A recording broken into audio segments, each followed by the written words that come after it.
Centennial Huskies, who are ranked second in the state by Cal High Sports, all over St. Bonaventure, and the Seraphs will have a long bus ride home tonight, 55-28.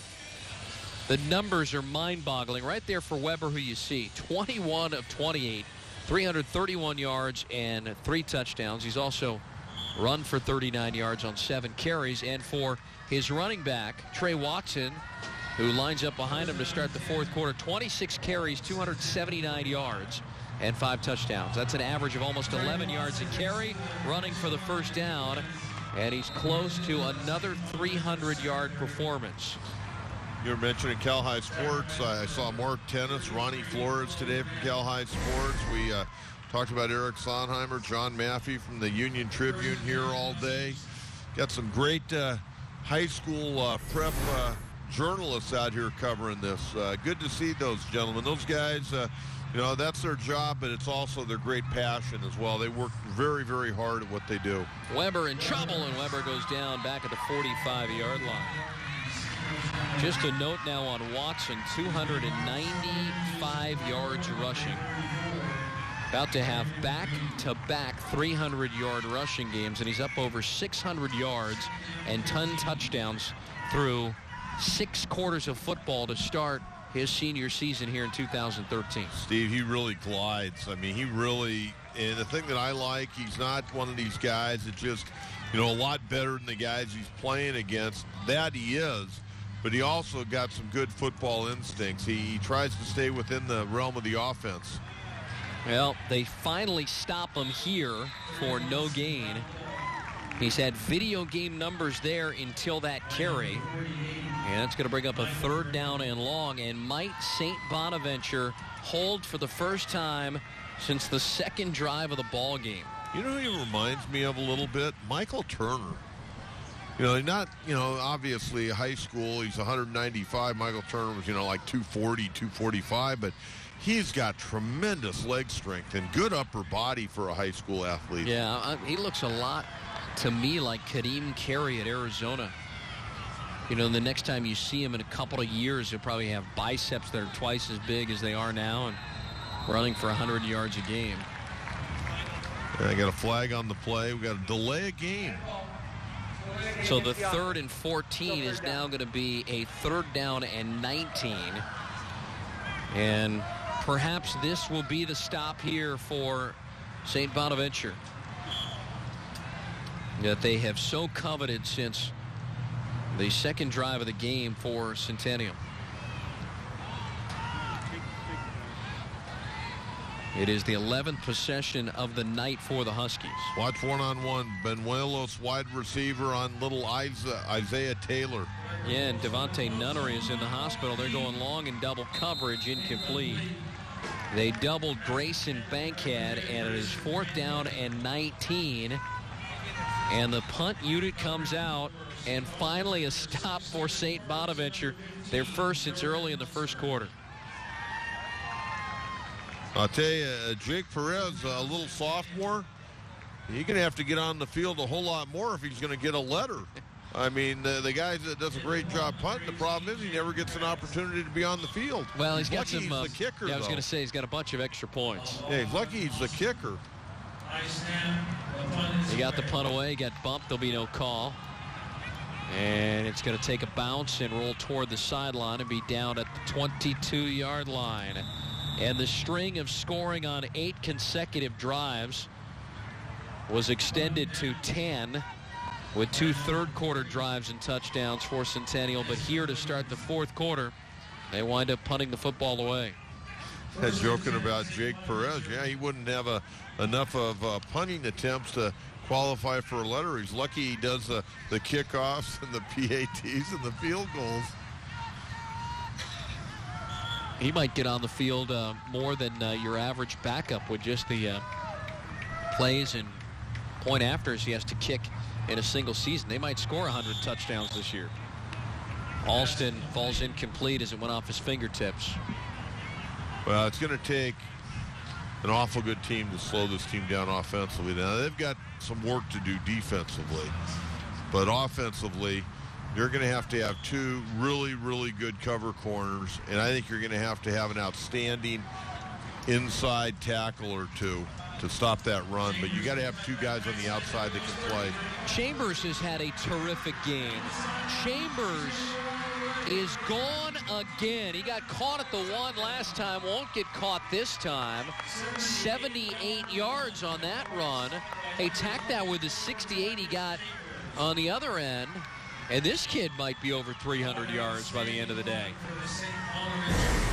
These are two top-notch high school football programs, and they're just going up and down the field like a windshield wiper against one another. Great analogy. 78 yards on the run. He'll avoid the clock. He's got the running clock, that is. 19 carries, 220 yards for Marcus Chambers. And it's back to a 20-point game. No, check it. No good. 55-34.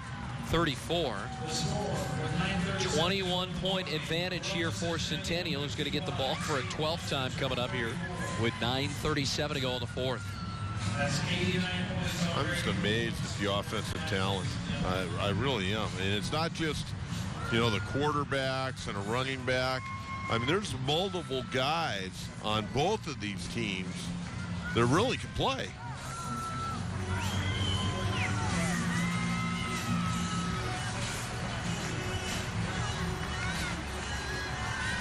Yeah, you got to figure they still both will have some big games ahead of them. And St. Bonaventure, against Westlake and Oaks Christian, and then, of course, a championship game in their league. Let's go down to Courtney Sweet here in the fourth quarter with a special guest. Courtney? Hey guys, I'm here with Corporal Mark Hasselman. First of all, thank you so much for your service to our country. We really appreciate it. This event is amazing. How long have you been in the military? I've been in 7 years right now. And for the Honor Ball and the Honor Group, what has your involvement been this weekend? I have been volunteering most of this morning and this afternoon, and I've just been greeting people and kind of standing in the stands, enjoying the football. Okay, how long have you been at Camp Pendleton, and where else have you served? We were talking about that earlier. I've been in Camp Pendleton a little over 5 years, and I've been also in Quantico for 2. Virginia, my home state. It's a nice place. It's real hot, though. Yes, it is. Kind of like here last night. One final question. When you look around and you see all the community involvement, how much does that mean to you, given the fact that you serve us every single day? When people give back to you, what does it mean? It's a real privilege and honor that people actually do support us, and you come out here and you see this, and it's incredible to be a part of this and see the community support. And I said one final question, but one more. I mean, these games have been amazing. Have you enjoyed the football matchups? I have. It's been awesome. These teams really do play pretty hard, and I think it's better than college right now. Well, there you have it, right from Corporal's mouth. Guys, back to you guys. All right, Courtney, thank you very much. Brand new quarterback in the game. Robert Weber is gone, a brand new running back as well. It is Michael Johnson who is in. And Johnson in at quarterback, replacing Weber here. And a run there by Adam Miles, a 5'6" running back who's a junior. We'll see if they allow Johnson to throw the football, or are they going to run the football? And once again, those big offensive line splits, spreading out that defensive line. 21-point advantage here in the fourth quarter. And Matt Logan in his 16th year, about to win his 174th game, going to the backups. And there's a keeper and a first down run by Michael Johnson.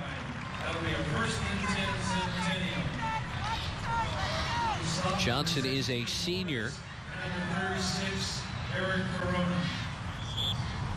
Well, the way that Robert Weber runs the offense, this kid might see a lot of fourth quarter play here up until the month of November or into it. He looks to be a very good athlete, to where maybe he could be a wide receiver or defensive back, along with being the backup quarterback. And he's going to throw, and it's Bankhead, and Bankhead had it and then lost it. Incomplete pass. That'll bring up second down and 10. Johnson kind of threw a knuckleball out there. Did you see that? He did. Kind of wanted to get that hot potato out of his hand right away. Centennial Corona, they were CIF champs for the first time in 2000. They won at 02, 04, 07, 08, 2010, 2012. I mean, the list is a mile long of guys, too, that they have sent on to play college football. It was impressive. I don't know, did you happen to see that by any chance? What, the list? The list of guys. It goes on and on and on. I mean, they do such a wonderful job there. Miles had it, lost it, recovered by St. Bonaventure, and they're going to have it close to the red zone, and we may, in fact, see Weber again. This thing might tighten up a little more than Matt Logan wants. Just looked like Corona, I think, pulled out the ball. The ball came out. Corona came up with it, then double dribbled it, but hung on to it. I think watch Jason Farlow, number 7. I think he pulls it out right here. There's Farlow coming in. And here, he's going to rip it away. Boom. Gets it out. And then Corona came up with it. Then he dribbles it. Yep, Eric Corona's just a sophomore. And here's Chambers trying to get to 250 yards. He's down to the 15-yard line. And if they give up a score right here. Weber come back in. Yeah, I think you have to at 55-41. Nothing against Johnson. He's not the guy that, coughed it up, but you got to go with your number 1 signal caller. Ricky Town rolling out. And Town will just fling it into the end zone for a touchdown. And it's Alston with another score. He had a 95-yard touchdown return, and Levon Alston, a junior, tightens this thing up. They going to go for 2 here?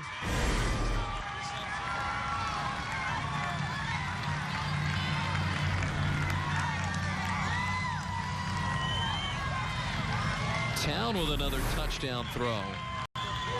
They're going to go ahead and kick, and I think kicking's a smart move here. You don't want to chase that 2-point conversion until you absolutely have to. Town has 4 touchdowns tonight.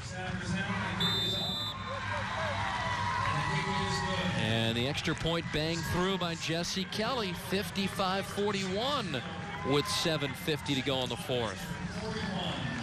Alston scores for the 2nd time. Long ways to go in this one, my friend. 96 total points. I forgot to look at the Caliente line this morning in the over-under. That brings up an interesting discussion now. If you're Matt Logan, what do you do? Well, I think you got to bring back your number 1 signal caller, because you got to move the football. And you got to start chewing up some time. Yep. And I think number 1, Trey Watson, I think he gets it multiple times. He'll go over the 300-yard mark, but more importantly, now the clock becomes your opponent, not necessarily St. Bonaventure. We'll get ready to go back on campus with Time Warner Cable's weekly series that profiles the top student athletes, coaches, and sports programs here in Southern California. And this week, join host Jessica Rosales from Carlsbad High School with features on one of the Lancers' nationally ranked golfers, Chino Hills' CIF champion softball team, and more. That's on campus Tuesday night at 8 right here on SoCal 101 HD. Well, we got us a ball game now. 14-point advantage. That's going to be another touchback here. And we'll see if Weber does, in fact, come back. He's got his helmet on. He's standing at the 30 to regroup the troops here. And Robert Weber is going to get another opportunity after the fumble and miscue leading to a St. Bonaventure touchdown. Yeah, I think this is the right call right here. Nothing that Johnson, did wrong. It's just you got to go this direction. You got to go with your number 1 guy. You got to salt this game away. So here's Weber, the senior. Led his team on 8 consecutive scoring drives, and Watson back. Watson has the first down. Watson well over 300 rushing yards now as he gets to the 42-yard line. Well, you just got to keep doing that. You got enough points to win the game now. Just run the football, move the clock, and again, you've got the one-on-one blocking up front. Remember, they have an Alabama-bound player on that offensive line, number 60, 6'3", 300-pound senior, Vianney Talamaiveo. And here's Watson again, another first down run. This should be touchdown number 6 tonight. It has been just that easy for the Energizer Bunny. All right, now the backups can go back in. with 7:16 to go. Well, what a night. What a night for Trey Watson. I said, you're going to give him the ball and work the clock. He takes one to the house. See the stats on him now. He got 375 yards rushing and 6 touchdowns. How about that? How about it? My goodness. Back-to-back 30-carry games, back-to-back 300-yard rushing games, and back-to-back games of 5 touchdowns or more for Trey Watson. Anybody touch him, by the way? I don't think so. That just looked like a quick trap play. We'll see that again. We got to see that again because there was some pretty good blocking up front. Yeah, I think Gage Guerra opening up a big hole there. He's out there congratulating that offensive line. That's good. That shows me a lot. Shout out my girlfriend. Shout out my grandparents. Shout out everybody. Shout out to C. Watch this. Once again, just one man misses. See you later. Like he's got the baton at a track meet. He's out there by himself. 9 touchdowns tonight for Centennial Corona. They lead 62-41. 103 total points. We were talking about that list of where guys have gone in recent years. How about 2012 last year? They sent 2 players out of the Pac-12. Cameron Hunt to Oregon, Garrett Hughes to Cal. They sent a total of 7 players on to college football. 2011, they sent a player to Utah and Arizona State. 6 more players on to college football. In 2010, 2 more players to the Pac-12, 1 to Oregon State, a quarterback to ASU, 1 to San Diego State, a linebacker. 2009, 2 to the Pac-12. How about the 2008 season where they were state champions? How about if all those guys got scholarships, just would donate $100 a year? Can you imagine the amount of money that school would have for their football program? 15 guys from the 2008 team went on to play at the likes of UCLA, Arizona State, Nebraska. That would be Taylor Martinez. Washington State, Harvard, SMU, Fresno State, Howard, Azusa Pacific, Whittier College, and Cal Lutheran. Can you imagine when they send out like alumni letters, come to a banquet, or would you like to make a donation? I mean, that list right there is just, you couldn't sit down and make up a list better than that. The thing that worries me, though, is how many go to Arizona State. Well, you better talk to the Coach Rodriguez over there at Arizona and figure out what's going on. 94, one of their first recruits, because they're a rather new school, by the way. We should mention that. That area kind of started to blow up in the late 80s, early 90s. Matter of fact, we used to go horseback riding out there when I was going to high school in Orange County, like in 1989. Corona really didn't even exist. I got to tell you something about Arizona State. And they had a great run under Frank Kush. And I had a second cousin that coached for 17 years with Coach Kush. But I got to tell you, that Arizona State program, for what they have to offer in that town and everything, that has to be, in my opinion, one of the most underachieving football programs. Thank you. That I can imagine. I mean, I've spent a lot of time over in Scottsdale and Tempe in that area, and they get good athletes, but they don't know. I don't know what they never seem to really develop. Well, about a Rose Bowl every 10 years, they seem to send a lot of guys onto the NFL, but they don't seem to play well as a college football team. And a lot of that as McGill gets a first down on the catch there. And a lot of it has to do, I mean, you're playing games at 7 o'clock at night in September in 105 degrees. You got to wear on guys. What do the guys down in Arizona play in? Well, believe it or not, down in Tucson, 95 miles south, it really at night doesn't get over 95 degrees. It's a lot nicer down in Tucson because you're a little more elevation. But back in 94, one of the first guys they sent was a quarterback to USC and John Fox. In that first year in 94, they sent 3 guys to Division I, 1 to USC, 1 to Utah State, 1 to San Jose State. If I'm not mistaken, John Fox ended up being a safety. I think so. That's not the John Fox that's the head coach of the Denver Broncos. No. He went to San Diego State. He did. The coaching tree there. I'm going to count how many ASU guys Here's Chambers, and Chambers is dumped for no gain, second down. Yeah, it's amazing, Steve, when you look at sports, you look at, different schools and different sports and why some underachieve and some you go, how did they win? But Arizona State in football for years is always kind of boggled my mind why they didn't win more. Chambers dropped it, falls incomplete, bringing up a third down and 5. They have sent 10 different players since 1994 to Arizona State University.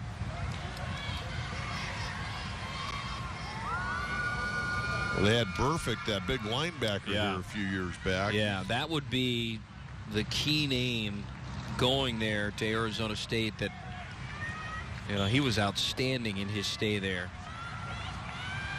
Fontes, part of that 2008 crop where they sent 15 guys to college. And there's going to be a pass interference, but John McGill caught it anyway. And most likely they'll decline the infraction. Chacha Uloa looked like he got there and hit McGill a little too early. Let's take a look again. Good camera work once again. I don't see a whole lot there. Well, whatever it was, it drew 2 flags from our officials with 6:24 to go in the fourth. I think the one official was covering for the other guy. What do you think? Maybe. 757 yards of total offense here tonight for Centennial. Looks like a pretty good play right here. Let's take a look again. I don't see anything out of the ordinary. In fact, against the defense. That penalty is declined. They threw it after the guy caught the ball almost. Yeah, I don't know about that one. Ricky Town has thrown 4 touchdown passes. He'll matriculate, play for Nick Saban in Alabama in a couple of years. Gets it to Bryce Dixon, and Dixon fights his way inside the red zone down to the 19. Chacho Luoa got called for that penalty. Chacho, I think, is going to be a pretty good player. He's 6'1", 185, only a sophomore. I think we're going to watch him the next couple of years develop into a nice football player. This could be one of these teams, too, that send, upwards of 7-8 guys on to play college football. That falls harmlessly incomplete in the end zone. Intended for Richard Lucero. We haven't called his name much. Last week, 62 yards receiving on 3 catches, and they kept him very quiet. I will tell you, between these two teams, there's 5, 6, 7 guys. If you could come in here and get the right guys off of these two teams, you'd have a pretty good recruiting season. Yeah, at Oaks Christian, 78 Division I coaches have already visited Jeff Woodruff and his program this year, offered a number of guys. I think the same, maybe making a stop when you're out there in Ventura County at St. Bonaventure, and if you're in Riverside County, do the same at Corona Centennial.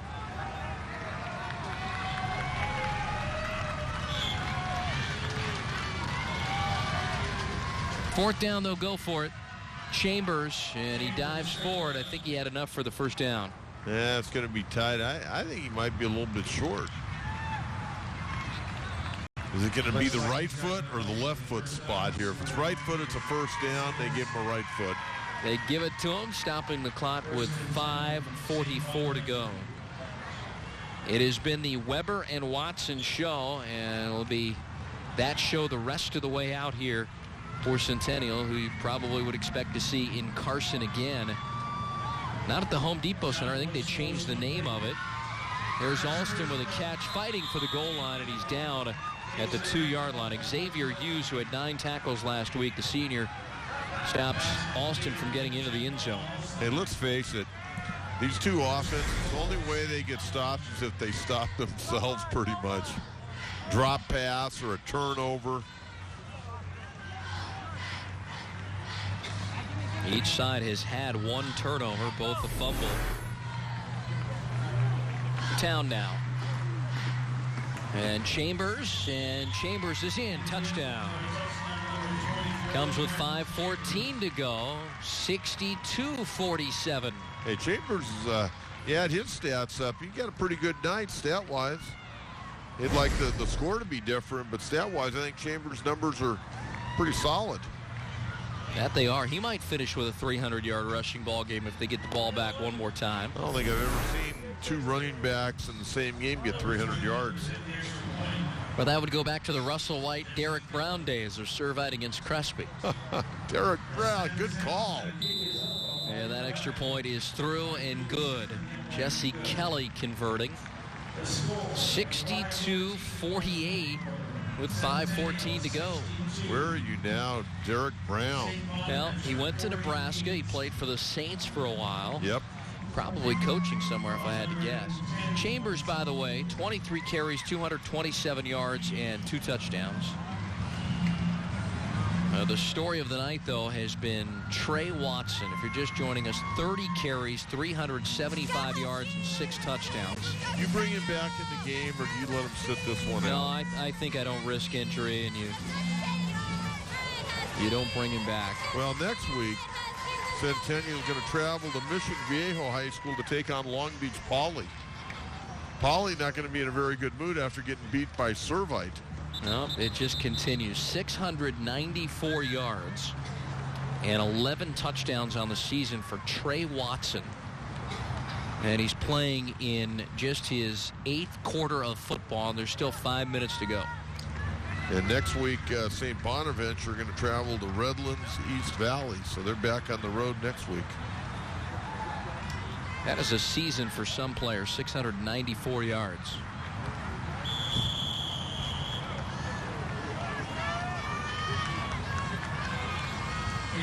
Simcox Field in Oceanside, the UT San Diego Honor Bowl, 4th and final game. Other winners have included Gardena Serra, Sherman Oaks, Notre Dame. They're going to go for the onside kick here. And Oaks Christian, and it's covered up. Boy, a spectacular flip right there by Keegan Romero as he tried to get the football. But Centennial gets it with good starting field position up at midfield for drive number 14 of the ball game. Hey, if St. Bonaventure could force a turnover, could we have a fantastic finish tonight? I've seen stranger things happen. Now Watson comes back out along with Weber as it's a tighter ball game now. It's a 2-touchdown ball game. Would that be something? If they keep going to the air, a ball gets tipped. I mean, it hadn't happened all night, but hey, weird things happen. Well, Centennial's just been trying to run out the clock on the last couple of drives. Just nobody can tackle Trey Watson. And now we turn our attention to Watson perhaps departing this game with 400 rushing yards. Take a look at this one. This is a pretty good job right here. Linebacker sliding, filling some gaps. That was good team defense right there. Defensive linemen were a lot quicker and a lot better getting off the ball than they had been. I think he has one more big run in him. I kid you not. And Watson, and there it is. Watson to the 22-yard line. That may, in fact, have gotten him up over 400 yards, and it did. Over 400 yards rushing for the Cal-bound senior. Well, watch him. He's just tough. I mean, he's not going to go down by arm tackling, ankle tackling. I mean, you got to put a blow on this guy, and he's tough because he's quick. He picks his legs up. He got powerful legs. He's now averaging 12.6 yards a carry in this game. And they'll give it to him again. Why not? And Watson with another first down. And Watson with touchdown number 7.